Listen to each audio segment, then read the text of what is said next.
Blessings and peace, everybody. Y'all gonna help me on this journey. What's up, YouTube? What's up, Facebook? What's up, TikTok? Listen here. I have a beautiful discovery, and many of you may not know the story, but you're gonna find out, right? And so I have come a long ways from my healing and recovery journey since this incident happened, and I'm going to speak more on that. But come on in the room. Come on in the room. Come on in the room. I do have a smile on my face, and I'm at peace, right? I'm at peace, and so this is what peace looks like. This is what peace looks like. It looks like the joy of the Lord. But come on in this room, and I want to share some things with you, and I want to take you on this journey with me as I seek and search and find truth concerning my late son's death. Okay. I have shared this before, and this is tomorrow will be 3 years that I laid him to rest. And so here we go. I have a timeline that I have started, and my discoveries are discovering. And so I have people on the back end that's also involved, but I think this will help them with their investigation. All right. Get the ball moving a little bit quicker than it is now. And so thanks to the individuals who are helping me, God is so strategic, and I give him all of the glory. I give him all of the glory for divine assistance. I thought those 8 months of not having a car was like so detrimental. Okay, like this is probably one of the worst things that could happen, not having transportation after 20 or 30 years, right? And so that 8-month period, it was orchestrated so by God. So it was so a part of his plan that I can't even express how part of the plan it was, and I'm grateful. I am so grateful, because had it not happened, the divine connections that were made during that Ubering experience, I would never came across such angels in the earth. And they know who they are. They have connected me with the right internal investigation investigators, and I'm grateful for that too. But I'm a mother, right? I'm a mother. Thank God for my 2 surviving sons, but I am getting the answers concerning my late son, Qualin Mitchell. Once again, my name is Gwendolyn Yarbrough, and I am the mother of my late son, Qualin Joseph Mitchell. He served in the Marine Corps at Camp Pendleton,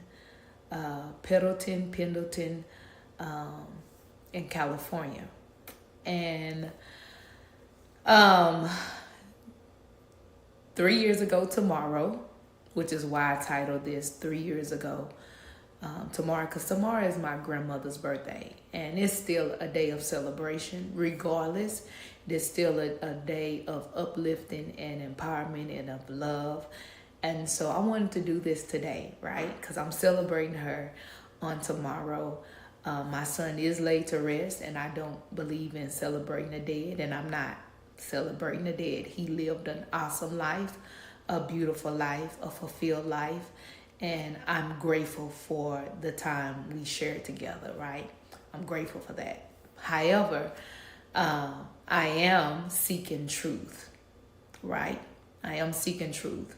I'm seeking truth not only for myself, because I just believe things don't happen by coincidence, things don't happen by accident, things happen for us to help others. And I know that this case sounds so familiar to many, many people as I begin to speak more on it. Millions. I know this has impacted a couple 100,000, if not millions, of other families, right? Single car accident, military, right? Single car accident, military. Single car accident, military. And it always ends fatal, right? And we're just left to believe, oh, sorry. But no, it's not, oh, sorry. It's not, oh, sorry. Oh, sorry doesn't change anything. Oh, sorry doesn't fix. Oh, sorry don't bring our children back to life. And I just refuse to be silenced. I will be his voice in the earth because I'm living. Many of you may have remembered my story. Many of you probably haven't. It's still available on YouTube of what I did 3 years ago, seeking answers involving his case. But now that I have way more information and files and records concerning my son, I've been able to do more digging myself. And like I said, the discoveries are discovering. And so this is a no-brainer. The answer is before me and it's yet unfolding. And so I just believe as I get this word out that more people are going to, it's going to hit the right ears. It's going to land in the right places. And there will be resolved, and justice is what I'm seeking on behalf of my late son. I am his voice. I carried him for 9 months. I got cut just for him to come out, right? And be birthed into this world. And so who else would do it? Who else would speak? Who else would seek justice other than his mother, right? Me. And so here I am. I want to go over the timeline. And if you, I'm going to give the names of people who, not allegedly, their names is listed in the police file. I'm going to give names. And with those names, if you happen to know those individuals, it would sure help us bring light and justice to this case sooner than later, right? And so if you happen to be watching on YouTube, Facebook, or TikTok, feel free to share the broadcast. And I'm going to give you a little backdrop before I give you the timeline of incidents. And I'm just going to share a little bit. And then each day we're just going to build upon the story until there is a conclusion or a solution. And justice is brought forth on behalf of my late son's life. And hopefully this would encourage other mothers or fathers or family members who are surviving the passing of their loved one to come forth and speak out concerning, what has happened to their beloved family member, right? Who was just taken suddenly without notice from a single car accident. Okay, I want to keep emphasizing single car accident. Bless you, my sister. For those of you who are watching by way of YouTube or TikTok, I cannot see your comments. And so I can't see comments on Facebook until after I sign off the broadcast. And YouTube, I won't be able to see your comments at all. I do apologize. So if you are commenting, if you can send me a message at info@GwendolynYarbrough.com. Send me if you have any information that you would like to share. Those of you watching by way of YouTube especially. TikTok, you can inbox me. Facebook, you can inbox me. But for those of you watching by way of YouTube, if you can send me a message, if you have any information that you would like to share with me, to info@GwendolynYarbrough.com. That's info@GwendolynYarbrough.com. Those of you who are watching a replay on YouTube or watching now, if you have any information that you would like to share concerning the sudden passing of my son. Yes, this happened 3 years ago. Yes, I have been talking about it periodically, but I'm just to increase the communications on what I'm trying to get accomplished concerning my late son's passing. All right. So to bring you up to par, here's his casualty report that I received the day that he passed. And here is the full-blown 16-page police report, right? And so I have put together a timeline of the incident. And so for those of you who don't know, on September the 30th, 2022, I got news. It wasn't the way that I should have received the news, but nevertheless, I received news about my son's sudden passing, right? It was late evening, around 5:34 p.m. I had just sat down for my first meal of the day because I had been fasting half of that day. And I sat down, received a call from my child's father saying, Qualin is dead. You know, that's not the news that you would want to hear. And that's definitely not how you would want to hear that information, right? I was by myself having, once again, first meal of the day, 5:34, 5:35 in the evening. And that was what I heard on the other line. Sent me to my knees, sent me in disbelief at first.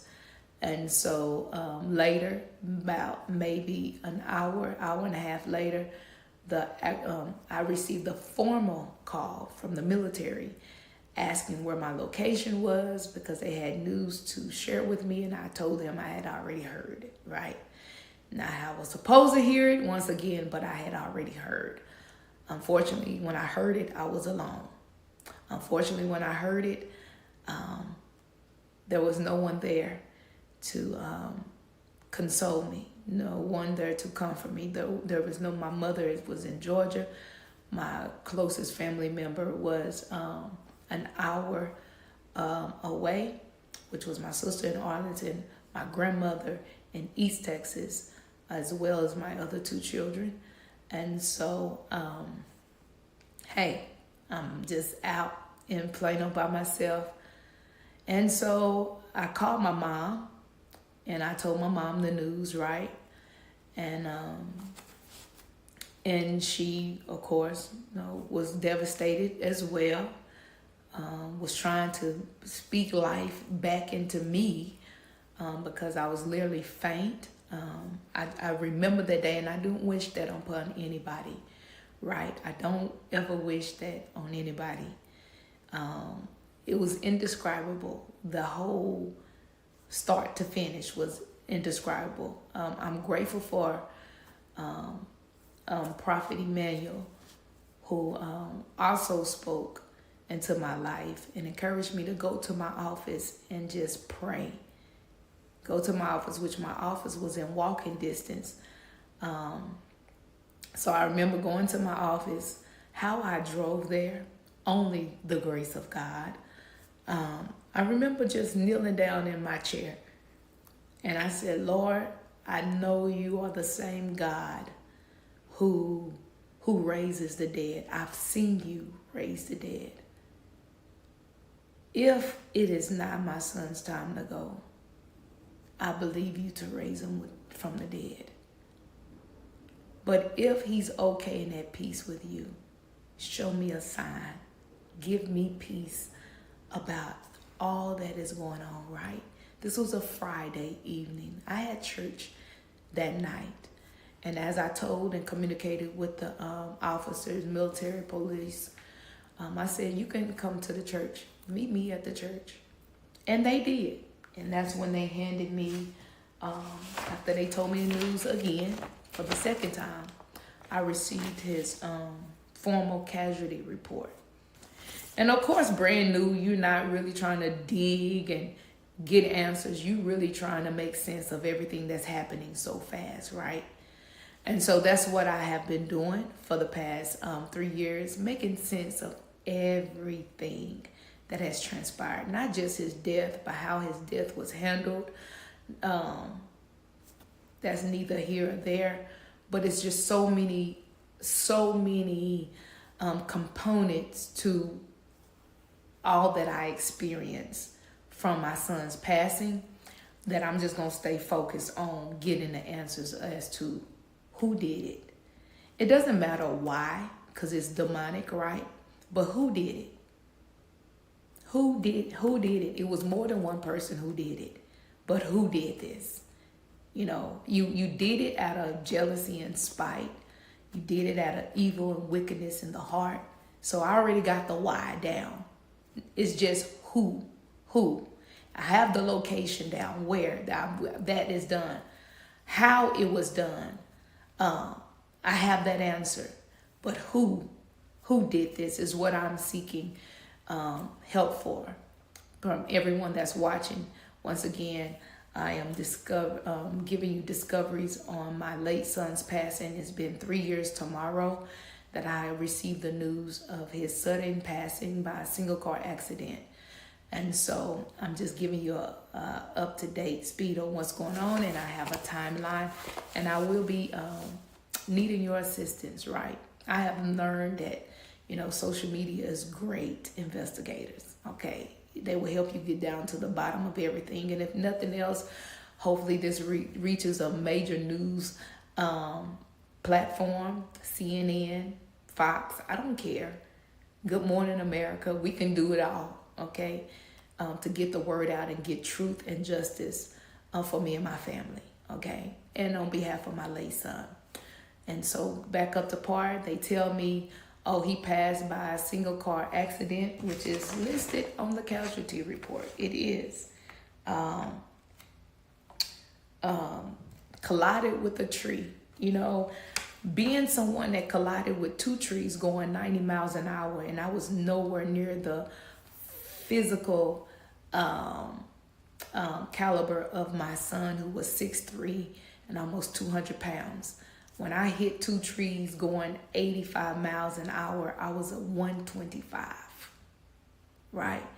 Grace of God, I walked away, didn't have to be cut out, and the car was compacted. I should have been cut out of that car.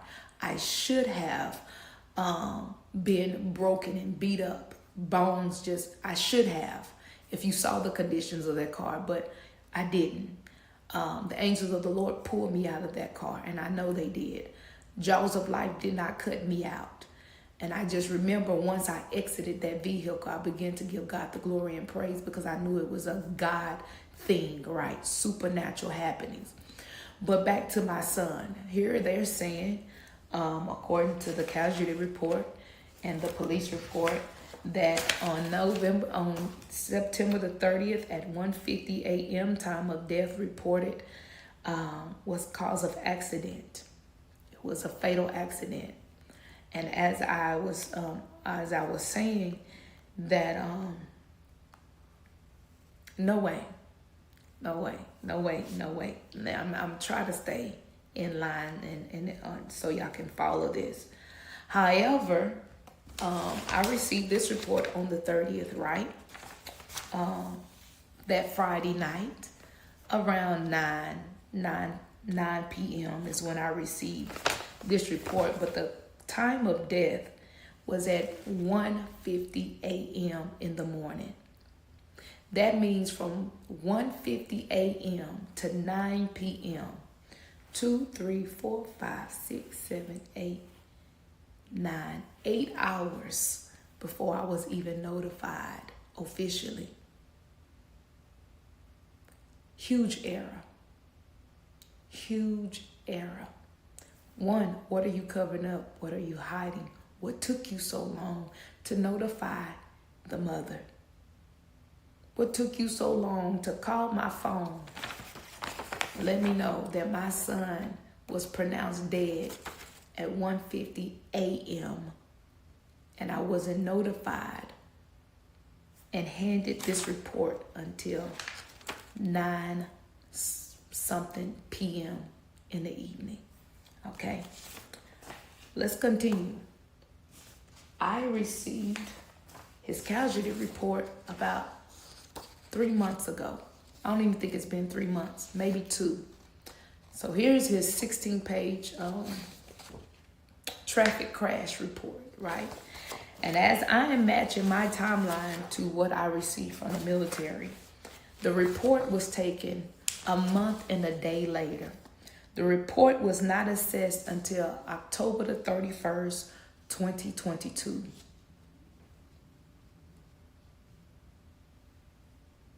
A fatal accident report was not documented on paper until 10/31/2022, and they said the time of the accident is 1:59 a.m.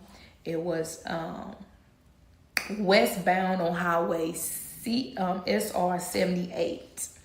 It was a 3-lane highway. My son was in the right hand lane, which is the furthest lane next to the shoulder, and he just veered into a stump that then hit and collided into a tree and then turned into the embankment.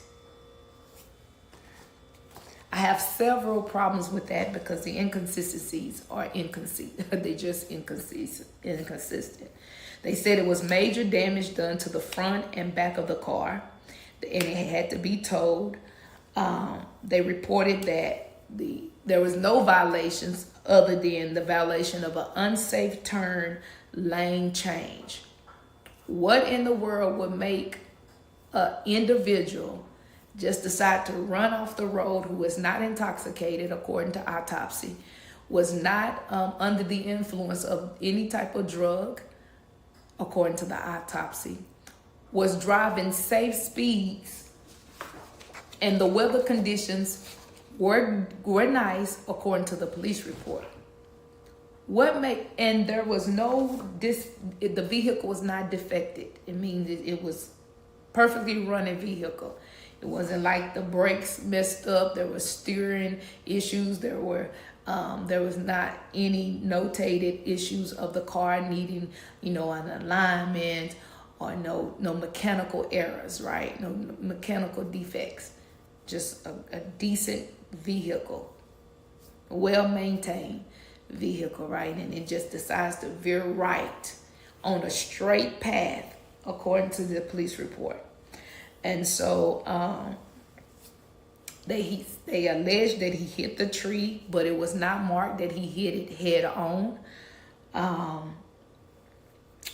There were 3 witnesses. Qualin was the only one in the car. The airbag deployed. Seatbelt was still used. When they found him, he was still strapped in his seatbelt, and he was not ejected from the vehicle. But if you continue to journey down on this police report, the same day, one report, the casualty report, says he died and was pronounced dead at the scene at 1:50 a.m. But the police report said he was pronounced dead on the scene at 2:11, which is at about 30 minutes, right? Was he alive? Was he dead? Was he unconscious? A lot can happen in those 30 minutes.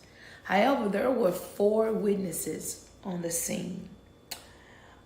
Almeida Di Solina, Pedro Moreno, Nunge Hall, and the owner of the vehicle, John Ning. Those were the people who reported. It's a great report. October the 31st, 2022, which was 30 days, which was a month and a day after he was pronounced dead. These 4 witnesses gave their report in this file. And the one thing that I'm going to point out probably tomorrow, but if you happen to know those individuals, please send me some information. I've reached out to all of them because their phone numbers are listed on this police report, as well as their addresses on this lovely report. John wants to share information with me, the owner of the vehicle. However, John is intimidated and fearful for his life because he knows what really happened to my son the night of September the 30th, 2022. He was a part of this plan.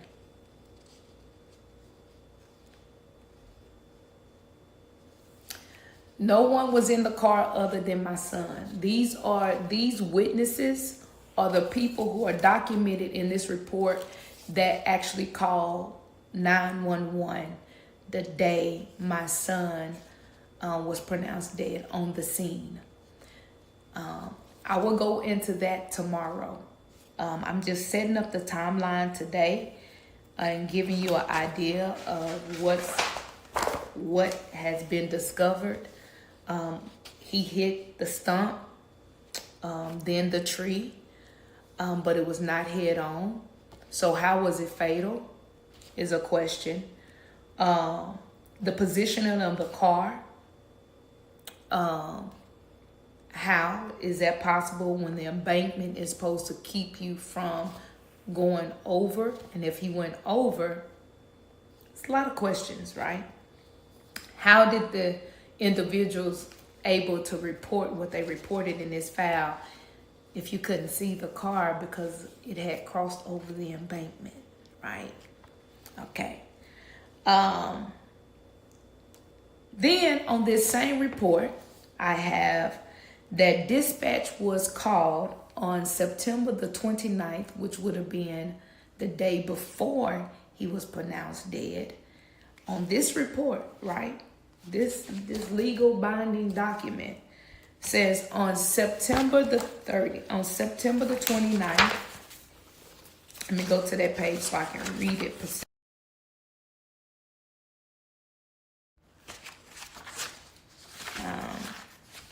This is the picture this is the diagram. Yeah.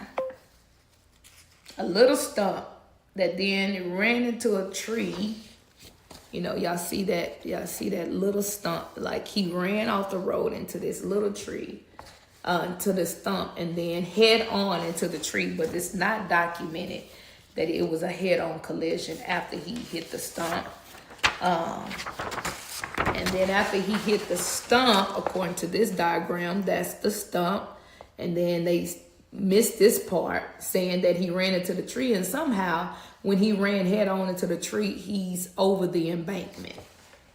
I just want to help bring light to this. And if you are an investigator and you would like to help me bring justice and closure to this case, please reach out to me. If you're watching by way of YouTube, send me a message at info@GWENDOLYNYARBROUGH.com.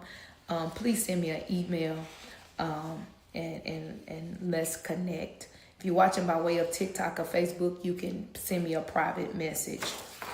But here's the report that says a lot. It says a lot. It states that, hold on one second. It says facts. Y'all see this in the police report? So it's factual. This is stuff that's supposed to be said on September 29th, 2022. That's an inconsistency in my timeline. Was it on September the 29th he was pronounced dead? Or was it September the 30th he was pronounced dead? You needed a whole 24 hours to get your story together before you, like, what is going on? Is it the 29th or did he pass on the 30th?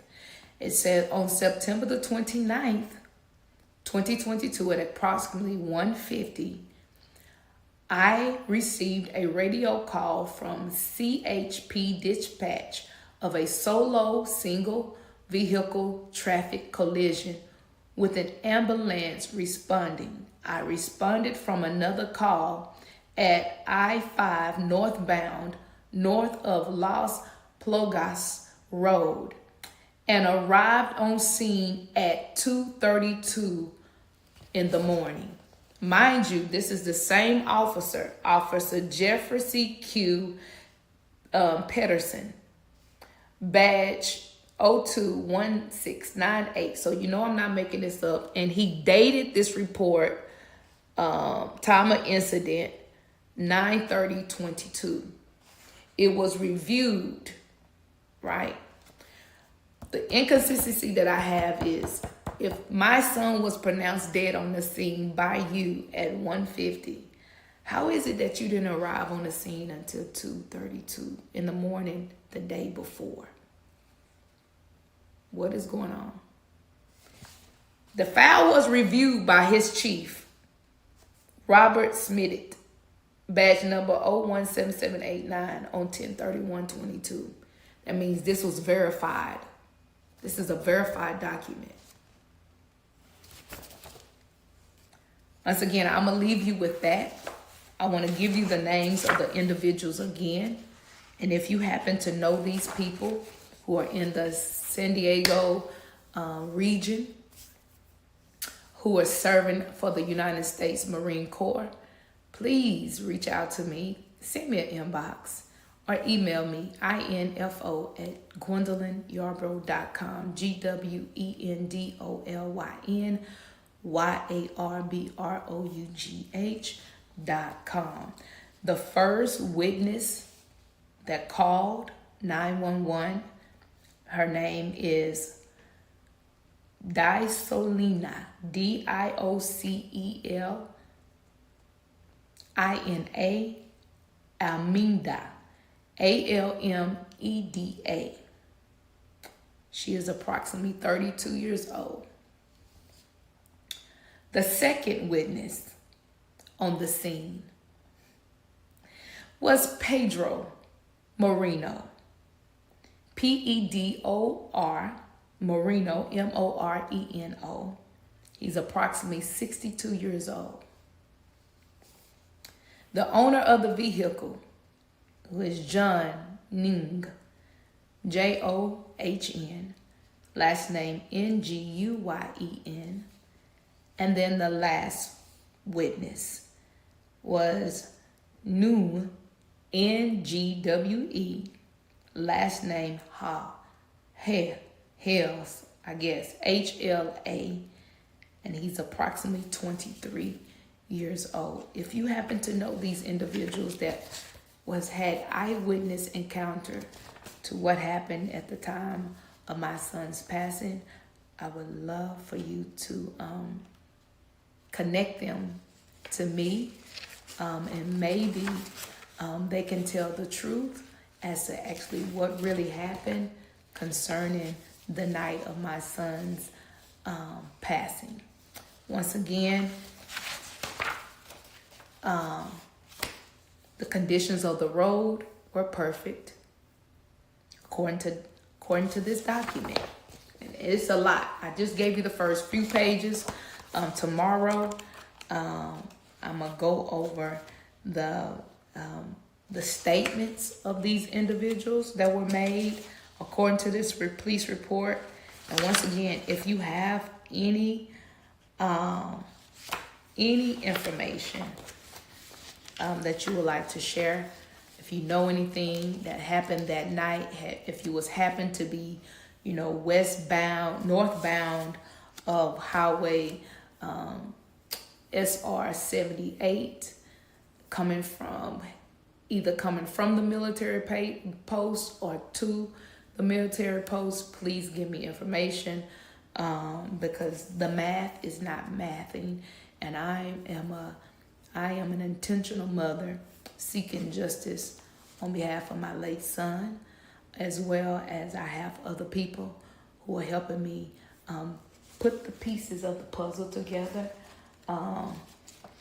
This is his $400,000 policy that mysteriously got altered before his time of death, which I got zero of, and I actually have his actual orders from his documents while serving in the military, which are these 3 files.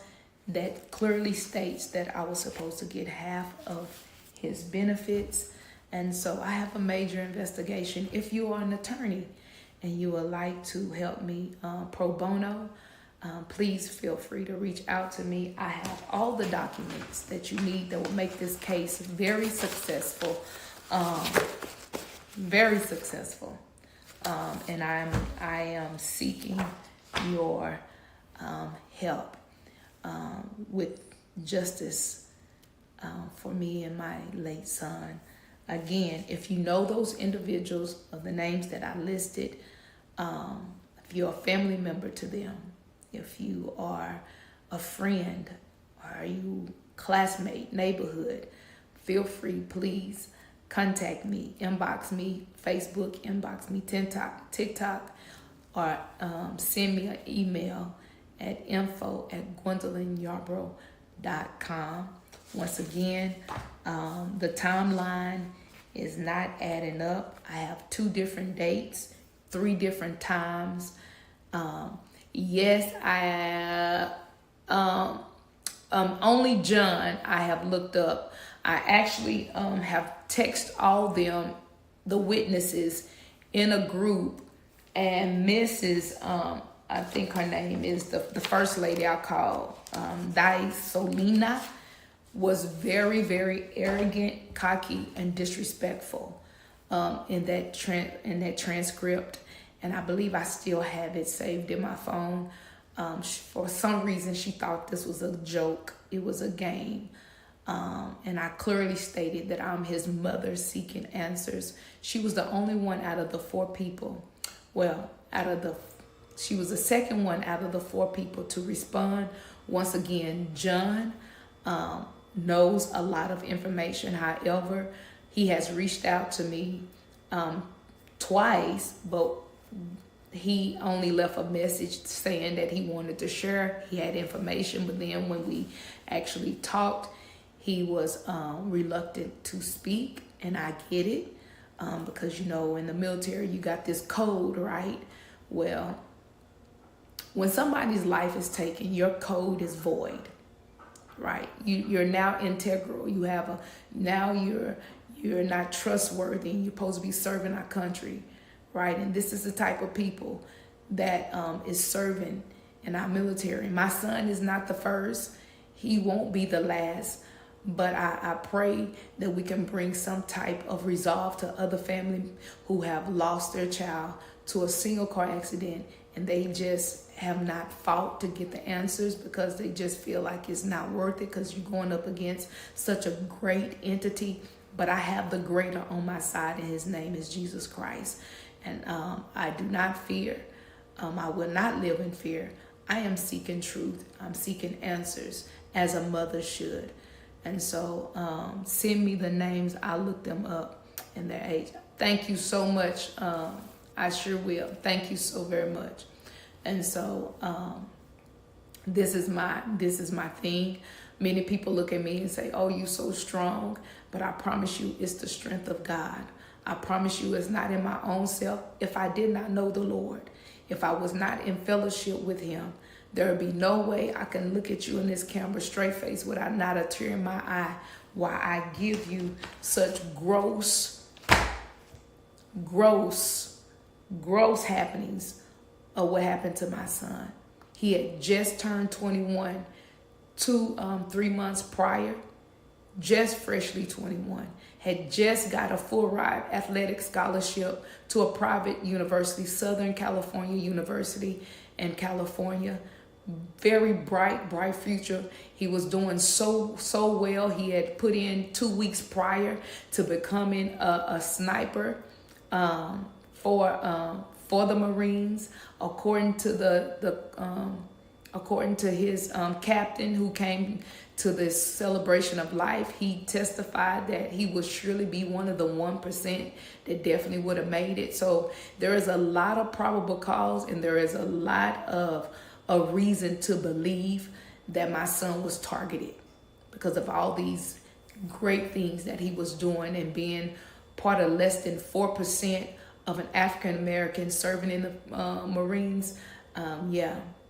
yeah, I can see why he was definitely targeted. He graduated at honors as an expert rifle. Never been trained in his lifetime as I raised him, because I don't do guns. So how he was even able to graduate with honors and as an expert rifle holder, only God, talent, and I guess the video game, right? But very, very smart, very, very calm, very loving, very compassionate young man, very well, just overall, just a wholesome young man who would not dare hurt anyone. He always seek for the betterment of others. According to testimonies again from the 4 brothers in arms that showed up at the military at his celebration of life, they gave testimony. He would beat us every morning. He would show up an hour early for PT, and he would always be the first one. Sometime outrun the captain to finish his lap to go help other weak soldiers on the back end, to help them complete and encourage them. Would sing songs and hymns of gospel songs. It would minister the gospel to them. And so he was doing great, great things. I'm so very proud. I'm so very proud. I'm so very proud, which it brings me peace in my heart to know, even though he died suddenly, he did good with his life. And it was a life well lived. And that brings me joy. That brings me peace. And I know without shadow of a doubt that he is resting until that trumpet sounds. Amen. And so once again, if you have any information that you would like to share with me to help bring resolve and justice to my late son's life, I would appreciate it so very much. If you have any connections to Camp Pendleton, 29 Palms area, the San Diego Oceanside Police Department, which this was drafted from, and they didn't give this to me. John had this report. Like I said, John knows a lot, and I pray, especially being a part of his culture. His culture is honesty and integrity, and so on those bases, and I'm pretty sure he doesn't want to make his family a shame or bring disgrace upon them. But if he can just come forward and just speak and clear his conscience, because I know it's not clear. I know he has no peace. He has reached out, like I said, and he wants to share. He's just scared to share. And that is an awful place and position to be in. And I pray for him. I pray for him. And so I will come back in about a day or two and let you know some other discoveries, because I have some real deep discoveries in his files as to why this could be. And so the testimonies and the eyewitness account is interesting, but I want to make sure I have picked it apart and put it together and got out all the information that I need to receive out of it to help bring more light to my son's case, because there's 3 different contradicting stories as to what really happened on that scene. And I'm going to, like I said, I'm going to sift through it real good and then come share it tomorrow and see if it make sense to y'all, and if it'll help bring more insight to what I'm trying to get accomplished, then great, right? So thank y'all so much for coming in the room. Once again, if you have any information that you would like to share, if you are a practicing attorney and you're familiar with these type of cases and you would love to represent me pro bono, I'm telling you, because this is this is definitely a case. That's not what I'm concerned about. If I would have got the insurance money that I was supposed to, I would definitely have fought for more answers and put those resources to good use. But however, it's neither here or there. It's just going forward now and getting truth, justice, and recompense that I deserve, that my son deserves as well. All right, thank y'all so much for tuning in, and I'll come back and I will share some more things with you as I continue to discover what I'm discovering in his case, as I build it and as others around me are helping me get down to the bottom of this. Again, thank you, and I will talk to y'all